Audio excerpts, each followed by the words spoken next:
올라가는 노래라는 표제를 가지고 있는 시편입니다. 그래서 시편 120편에서 134편까지는 이제 하나의 내용, 하나의 주제로 이렇게 묶여 있습니다. 모든 이스라엘 남자들은 1년에 3번 무교절, 77절, 초막절에 성전이 있는 예루살렘으로 와야 했습니다. 각자가 살던 곳에서 예루살렘으로 이렇게 성전으로 나와야 했지요. 근데 이 길은 쉬운 길이 아니었습니다.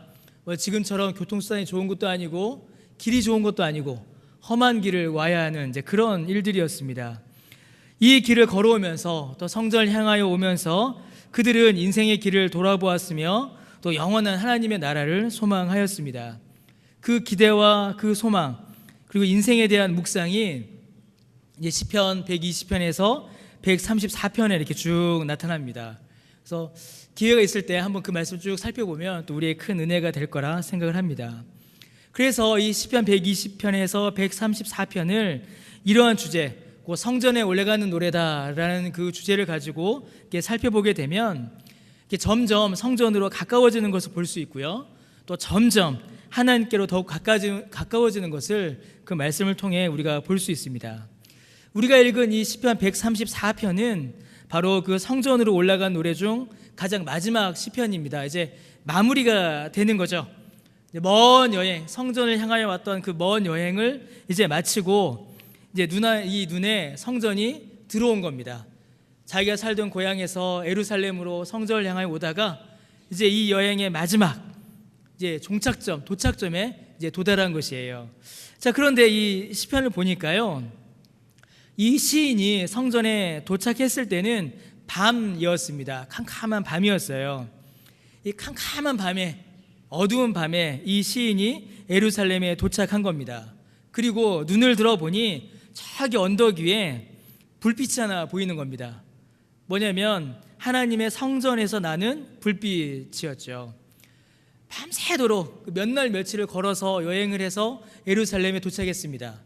밤이에요. 그래서 고개를 들어봤더니 저기 언덕에 성전이 이렇게 언덕에 있었는데 그 성전이 보이고 그 성전 안에서 불빛이 이렇게 보이는 겁니다. 그리고 그 성전 안에서 그 불빛을, 그 불을 지키기 위해 왔다 갔다 하는 제사장들과 레위인들이 이렇게 보이는 거죠. 성전의 불은 항상 켜져 있어야 했습니다. 레위인들은 이 불을 꺼트리지 않아야 했습니다. 아주 중요한 일이었어요. 하나님의 인도와 보호하심이 한순간도 멈추지 않는다는 것을 이 꺼지지 않는 성전의 불을 통하여 이스라엘들은 늘 보며 확인할 수 있었습니다. 이 시인은 밤에 예루살렘에 도착해서 이 성전과 이 성전의 불을, 그리고 그 불을 지키고 있는 레위인들을 이렇게 이제 바라본 것이죠. 여러분, 어떤 기분이었을까요? 이 시인이 어떤 마음이었을까요? 여러분 혹시 마라톤 해보셨습니까? 마라톤 해보신 분 혹시 해보셨어요? 있어요? 마라톤 저는 안 해봤습니다. 제가 했다고 해서 여쭤보는 건 아니고요. 이제 군대 생활할 때 우리 남자분 아시겠지만 이제 군장에서 행군을 하죠. 그러니까 저는 이제 해군을 나왔습니다. 해군도 행군을 하나 했는데 하더라고요. 그래서 진해 훈련소 뒷산을 아주 그냥 총 메고서 힘들었습니다. 그 힘든 행군, 그 힘든 여행을 마치고 딱 돌아오는 거예요, 훈련소로. 근데 처음에 훈련소 들어갈 때는 정말 들어가기 싫었죠. 머리 깎고 들어가야 되는 이 훈련소가 얼마나 싫어요. 근데 그 긴 행군, 그 고통스러운 행군을 이제 끝낼 때는 이 훈련소 들어가는 그 유병소 문이 집에 오는 것처럼 좋은 겁니다. 이렇게 싫었는데 여기 들어올 때 그렇게 울고 들어왔는데 야, 이제 끝났다. 야, 이제 이거 좀 벗자. 그 마음이 들었어요. 아마 그런 마음 아니었을까 싶습니다. 거칠고 험한 길을 지나왔습니다. 정말로 먼 길을 걸어왔을 수도 있어요. 낮에 뜨거운 해가 갈증을 일으켜서 몸을 피곤하게 했을 것이고 밤의 그 가혹한 냉기가 고통을 더했을 것입니다. 곳곳에 강도가 숨어 있었을 것이고요. 곳곳에 독사와 전갈이, 맹수가 있었을 것입니다. 그 길이 결코 쉬운 길이 아니었을 겁니다. 가끔은 이 길을 걷다가 해가 져서 밤이 돼버리면 발 앞에 무엇이 있는지도 모른 채로 걸어가다가 돌에 걸려 넘어지기도 했을 겁니다. 또 어떨 때는 이 방향이 과연 내가 맞는 방향인가? 내가 과연 제대로 가고 있나? 이 길이 옳은 길인가? 그런 의문과 불안이 덮치기도 했을 겁니다. 낭떠러지가 많고 돌이 많은 곳을 자칫하다가 독사를 밟을 수도 있는 그 길을 이 시인은 온 것이죠. 때로는 너무 힘들어서 중간에 이 길 포기하고 집으로 돌아가고 싶은 마음도 분명히 들었을 겁니다. 내가 뭐 하려고 이 길을 가나? 집에 돌아갈까? 그리고 실제로 돌아가는 사람들도 있었을 거예요. 각각 곳곳에서 성전을 향하여 다 같이 오는 길에 아이고 나는 이번에 안 갈란다. 이번에 777 넘어가고 다음에 무교절 때 갈게. 이러면서 넘어가는 사람도 있었을 겁니다.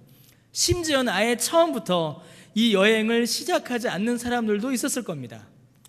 하나님 사랑하지 않고 우상을 섬기는 사람들, 그 마음에 하나님을 버린 사람들은 이 힘든 여정을 시작조차 하지 않았을 겁니다. 그 여정을 걸어온 것이죠. 돌뿌리가 있고 독사가 있고 맹수가 있고 자칫 넘어질 수 있는 이 길을 어떤 사람들은 가다가 중간에 포기하고 어떤 사람들은 아예 시작조차 하지 않는 이 험한 길을 이 시인은 걸어온 겁니다. 그리고 그 고생을 하면서 이제 이 여정의 마지막을 마무리하는 것이죠. 목적지에 도착한 겁니다. 저 멀리 배는 성전이 보이고 그 성전 안에 불빛이 보이고 끊이지 않는 하나님의 인도와 보호를 알려주는 그 성전의 불이 여전히 타고 있고 그 성전의 불을 지키기 위해 여전히 부지런히 땔감을 나르고 있는 레위인들의 모습이 저기서 이렇게 보이는 거죠. 어떤 마음이었을까요? 야, 이제 하나님 앞에 내가 나왔다. 이제 저 성전에 나왔다. 이제 하나님께로 더욱 가까이 하나님 앞으로 나아갈 수 있다. 지나온 길을 돌아보는 마음의 회한, 도착했다라는 기쁨, 하나님 앞에 나온다는 감동, 그 감동과 감사와 기쁨이 그리고 그 마음의 위로가 그 마음에 가득했을 겁니다. 지금까지 걸어온 그 힘든 길에 그 거친 길의 모든 고통이 그 순간 그 마음에서 싹 사라져 버렸을 거예요. 그렇게 그 성전을 바라보며 이 시인이 외치는 겁니다. 뭐라고 외칩니까? 나 고생했지? 이렇게 외치지 않습니다. 빨리 나와서 나 맞이해! 이렇게 이야기하지 않습니다. 뭐라고 이야기합니까? 모든 종들아 여호와를 찬송하라! 라고 외칩니다. 그 고생해서 와놓고서는 여호와의 모든 종들아 하나님을 찬송하라! 라고 이렇게 선언합니다. 왜냐하면 이것을 위해서 왔기 때문입니다. 하나님을 찬송하기 위해서 그 먼 길을 고통을 무릅쓰고 그가 왔기 때문입니다. 성소를 향하여 손을 들고 하나님을 찬송하라 라고 합니다. 더욱 간절히 마음을 다하여 하나님을 높여라 라고 말하는 것입니다. 왜냐하면 이 여행의 목적이 바로 이것이었기 때문입니다.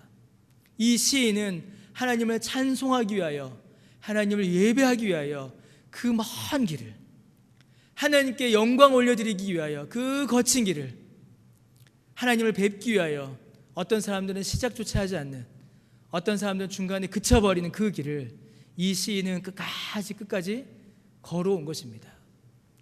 그러니 그 성전을 바라보며 그 입술에 하나님을 찬송하라 라는 말이 나올 수밖에 없는 것이죠.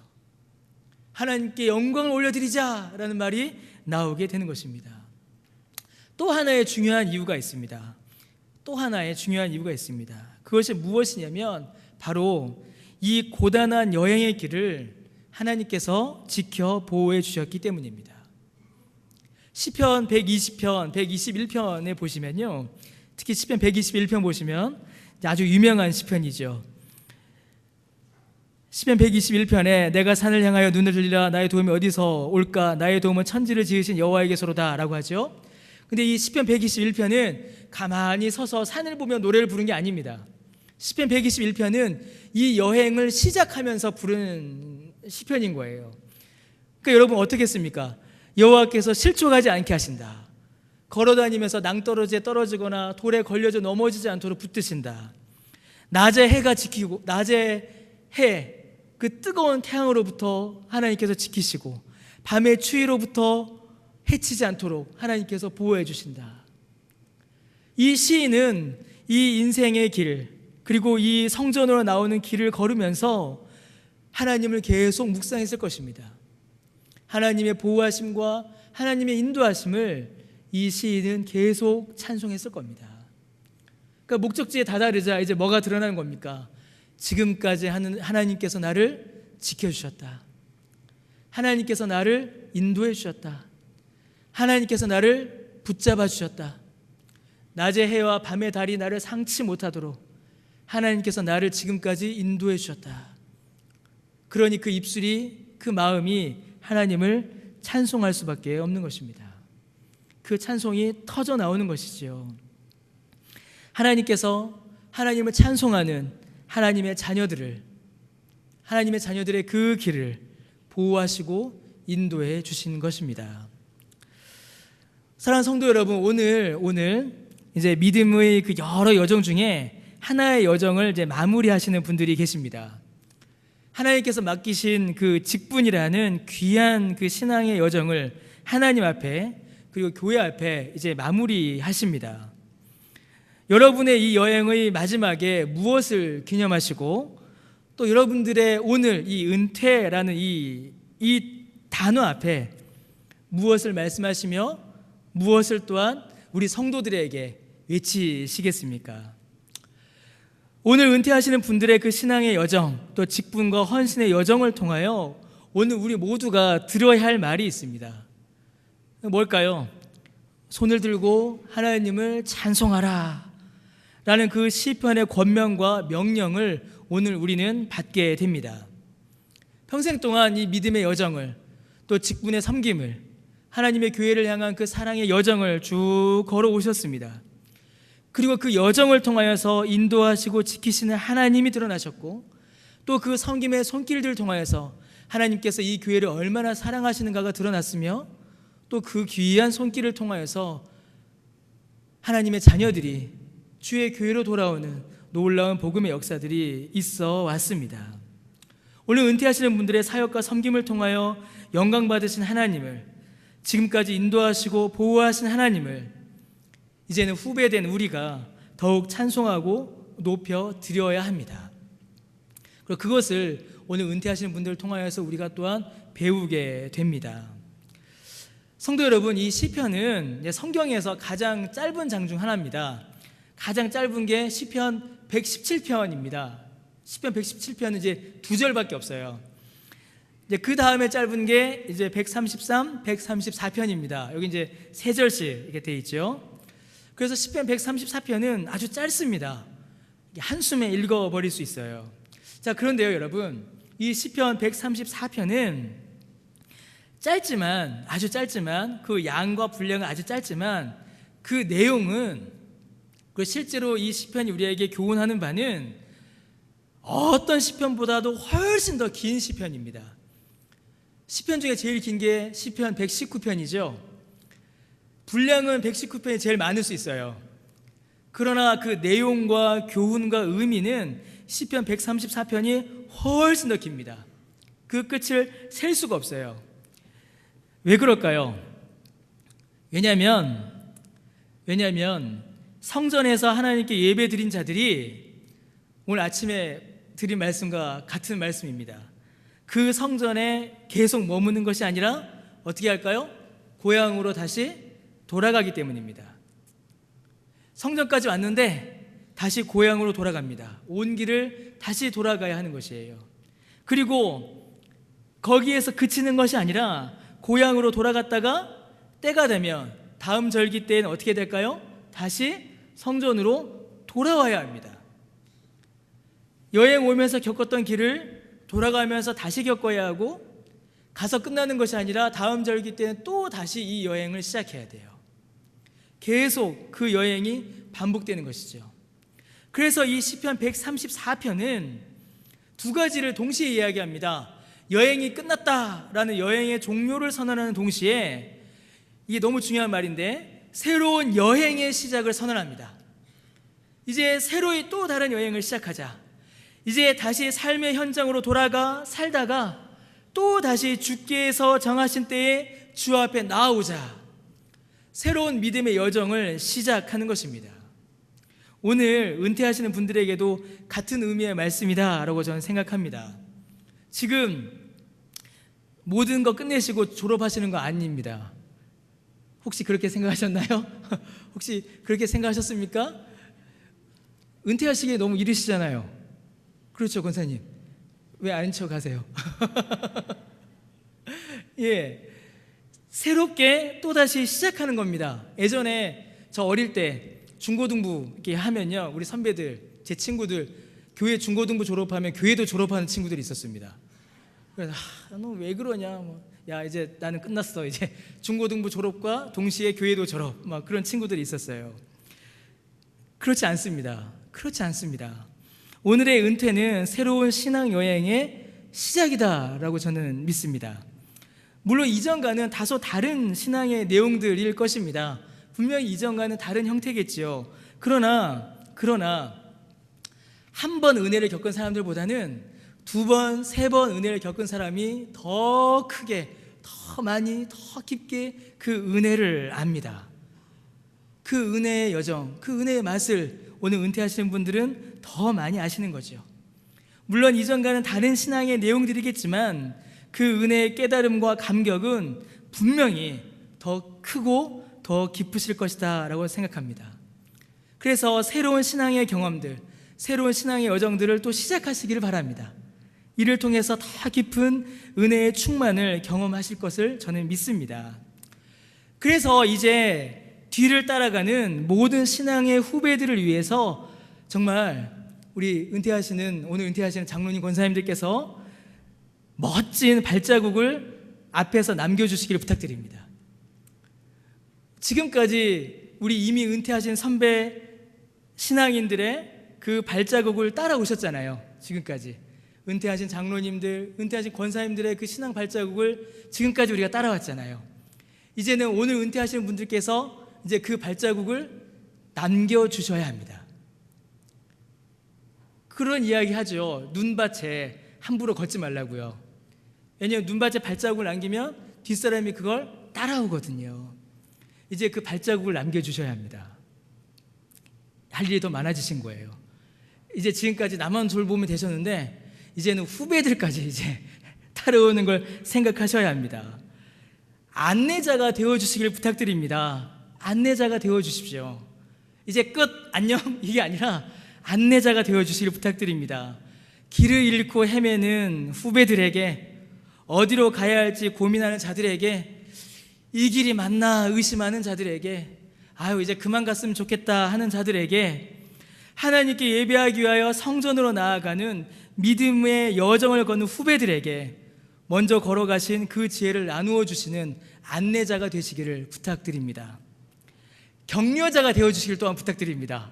부탁도 많이 하죠. 격려자가 되어주시길 부탁드려요.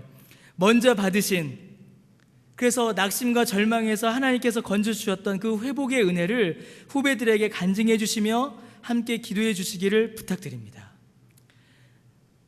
길잡이 해주시고요, 안내자 해주시고요, 격려자가 되어주기를 부탁드립니다.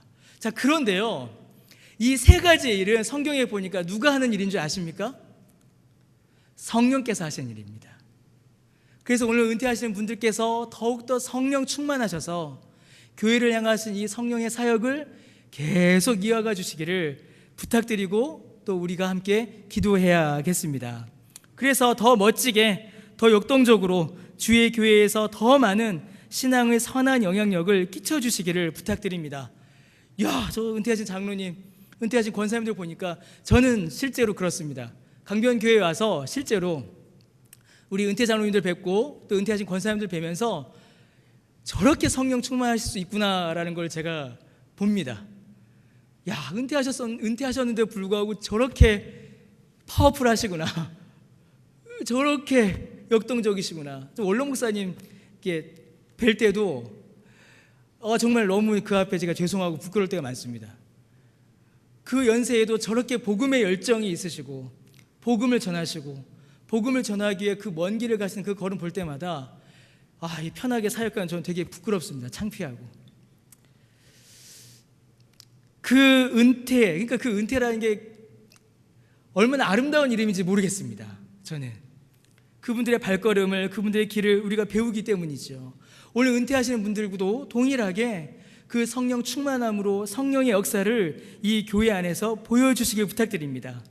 그래서 남겨놓은 오신 그 신앙의 귀한 그 교훈들을 우리가 배우고 그것이 더욱더 풍성해지며 더욱더 견고해져서 신앙의 후배들, 우리 후배들이 더욱더 신앙의 길을 더욱더 잘 갈 수 있도록 도와주시기를 부탁드립니다. 또한 성령께서 그렇게 역사해 주실 것이다 라고 저는 믿습니다. 그래서 교회가 더욱더 튼튼히 주님 기뻐하시는 교회로 세워질 거다라고 저는 믿습니다. 하나님께서 교회의 한 여정들을, 교회의 일들을 하나하나 이루어 가시는 그 모든 일들을 이렇게 지켜봅니다. 오늘 제가 이제 12월 3일 날 첫 예배를 드렸잖아요. 12월 1일 날 제가 정식으로 강변교회에 부임했습니다. 이제 한 달이 된 거죠. 근데 이 한 달 동안 다른 교회 10년 할 걸 했습니다. 저는 아십니까? 혹시 아세요? 정말 저는 와, 이렇게 사역할 수도 있구나. 오자마자 세례 줬지 않습니까? 오자마자 유아사례 학습 성찬 오자마자 했습니다. 오자마자 선교사 파송 예배도 했어요. 제가 깜짝 놀랐습니다. 어떤 교회는 10년가도 못하는 걸 저는 오자마자 그 다음 주에 했습니다. 오자마자 오늘은 뭐 하는 겁니까? 은퇴식까지 하는 겁니다. 세상에 하나님께서 압축하여서 이 모든 교회 역사를 저한테 경험시키셨다라고 저는 믿습니다. 그래서 이 시간들을 보면서 갓 태어난 아기부터 은퇴하시는 우리 은퇴자분들까지 다 봤습니다. 어찌됐든 저는 그 말씀과 예배 가운데 경험하였습니다. 하나님께서 어린 아기, 젖먹이 아기부터 우리 은퇴자들까지도 통하여서 이 교회를 얼마나 아름답게 이루어 가시는가를 제가 다시 한번 보게 됩니다. 이 사실이 얼마나 귀하고 아름다운지 모릅니다. 이 귀한 일을 함께 하게 되어서 얼마나 감사한지 모릅니다. 이미 은퇴하셔서 교회를 섬기시는 우리 은퇴자분들, 그리고 오늘 은퇴하시는 분들 모두가 교회의 자랑이요 보물이다라고 저는 믿습니다. 이분들 통하여서 우리 교회가 더욱더 신앙의 교훈을 받고 더욱더 주님 기뻐하시는 교회로 세워질 거다라고 저는 또한 기대하고 소망합니다. 이제 모른 척 하시면 안 되는 겁니다. 이제 나 은퇴했으니까 끝 이러시면 이제 안 되는 겁니다.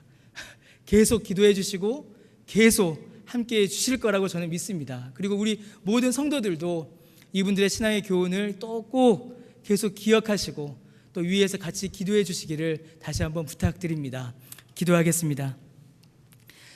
하나님 아버지, 주의 은혜 감사드립니다. 천국까지 가야 하는 이 신앙의 여정을 우리 혼자 가도록 버려두지 않으시고 교회를 통하여서 믿음의 여정을 함께 가도록 주님 이 은혜 허락하여 주셔서 감사를 드립니다. 하나님, 오늘 주의 은혜에 감사하며 이제 은퇴하시는 분들에게 감사를 전하고 기념하고자 합니다.